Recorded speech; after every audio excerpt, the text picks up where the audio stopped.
Welcome to Let Me Fix This. Enjoy the video. You start by making sure you can act, sign into the parent account, and have the child device in hand. Once signed in, check settings and notifications to identify which app or system service is posting parental control alerts. Make sure you back up any needed data and note the app name and timestamp. Then open the Parental Control app or Family Management portal. This first step locates the notification source, so you can disable it rather than guessing and creating more alerts. Once done finding the source, disable that app's notifications and sign into the Family Management portal to adjust rules.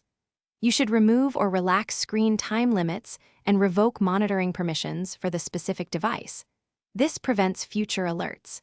If there's a parental control profile on the device, remove it from Profiles or Device Management and uninstall the Parental Control app if you're allowed. Make sure to confirm changes on both parent and child devices, because many systems push settings from the cloud back to the device.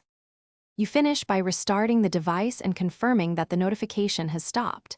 This clears cached notification state. Make sure the device and parental apps are updated and that the child account isn't resynced with prior rules.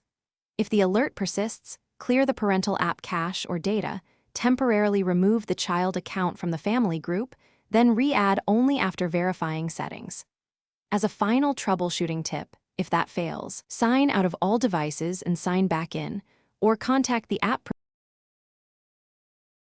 Thanks for watching. If you found this helpful, don't forget to like and subscribe.